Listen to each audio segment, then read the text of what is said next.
Okay, picture this for a second. Imagine a single, pristine plastic bubble sitting right in the middle of a crumpled up, discarded sheet of packaging. Now, to some people, it's just a tiny pocket of air trapped in polyethylene, right? Nothing more. But for you, for us, it is an unfinished mission. Just picturing it, you might actually feel this strange, nagging tension.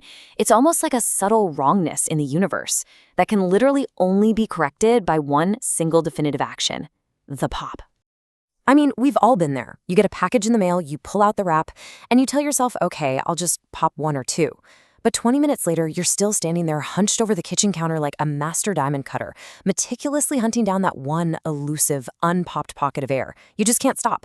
So what is going on here? Why exactly does your brain completely refuse to let go until the absolute last bubble is totally flattened? Well, let's dive into this explainer, because the very first thing you need to know is that you aren't being immature and you absolutely aren't just wasting time. In fact, psychology says adults who can't resist popping bubble wrap are actually functioning exactly as they should. You've simply fallen into one of the brain's most elegant and honestly most satisfying psychological loops. We call it the satisfaction trap. And to really grasp how it captures us so completely, we need to look at exactly how our brains process achievement. Which brings us to our first core concept, the miniature win engine. It really all comes down to what psychologists call reward processing. This is basically how your brain's motivation system registers and then reinforces successful goal completion, no matter how tiny that goal actually is. Every single time you successfully burst a bubble, your brain registers this miniature sense of completion. Think of it like a high-speed, incredibly efficient version of crossing tasks off a daily checklist. Every pop is a little checkmark for your brain, just ding, ding, ding. To put that into perspective, think of it as a direct contrast. On one side, you have the marathon. These are your macro goals, right? Getting a promotion, running an actual marathon, paying off a mortgage. These things take months or even years of effort, and the reward is heavily, heavily delayed. But contrast that with the pop. A sheet of bubble wrap hands your brain dozens, sometimes hundreds, of immediate mini goals and super quick rewards in a matter of minutes. And here's the crazy part.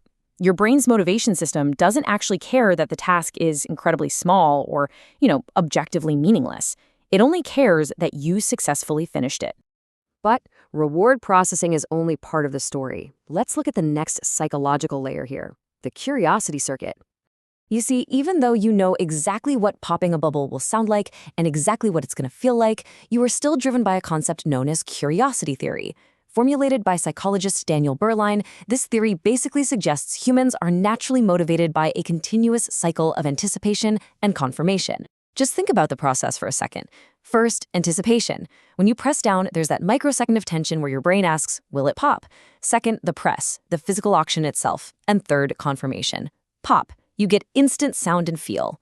Your brain basically gets addicted to exploring these highly predictable cause and effect relationships. And think about how rare that actually is. A sheet of bubble wrap is essentially a sanctuary of certainty in an incredibly unpredictable world. I mean, in your daily life, you might send an email and have no idea if you'll get a reply. You put effort into a project and don't know for sure if it will succeed. But when you press a plastic bubble, it pops every single time. It is instant, guaranteed confirmation. So we understand the individual pop now. But what about the sheet as a whole? Let's talk about our third concept, the completion bias. If you are the type of person who just absolutely must finish the entire sheet before throwing it away, you are experiencing a brilliant example of intrinsic motivation. The really crucial point here is that you are continuing an activity simply because doing it feels right. There's no external prize for finishing a sheet of bubble wrap. Nobody is paying you a salary to do it, and you certainly aren't going to put it on your resume. You do it entirely for the internal psychological reward. Researchers actually describe the feedback loop of bubble wrap with this exact phrase, unusually engaging, and it really is. It perfectly combines three distinct senses all at once. You've got the tactile touch of the plastic giving way under your finger, the sharp auditory sound of the pop, and the visual confirmation of the flattened bubble. Because this multi-sensory feedback is so immediate, it commands your attention in a way that very few mundane tasks ever could.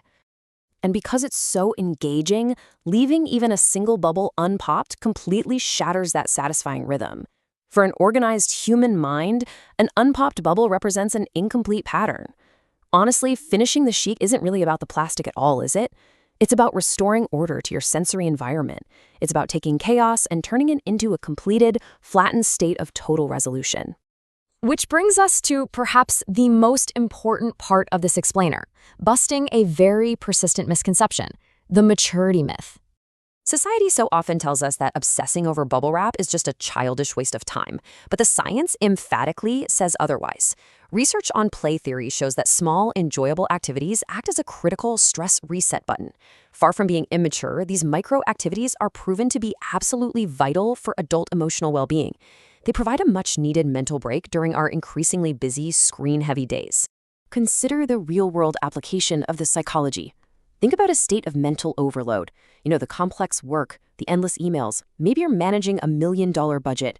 Now contrast that mental state with a clear, simple task of rhythmic popping. In fact, the very person managing that massive budget, dealing with the absolute highest levels of stress and complexity, is often the person most likely to find deep peace in a sheet of bubbles. The more complex and demanding your life is, the more desperately your brain craves the simple, predictable satisfaction of a job well done. You are basically allowing your prefrontal cortex to literally shift away from mental overload and find zen, one pop at a time. So we've seen how our brains are literally hardwired to love this miniature win engine, right? We crave the predictable confirmation and we actively seek the peace of finite completion. A sheet of bubble wrap is a beautiful thing precisely because it eventually ends. You get the final pop, you achieve order, and you move on with your day. But I want to leave you with a question to ponder. If your brain is this deeply susceptible to the joy of finite completion and quick rewards, what happens when this exact same psychological satisfaction trap meets a modern digital system? A system like a social media feed, for example, that is designed specifically to never, ever let you reach the end. Just think about that the next time you find yourself endlessly scrolling.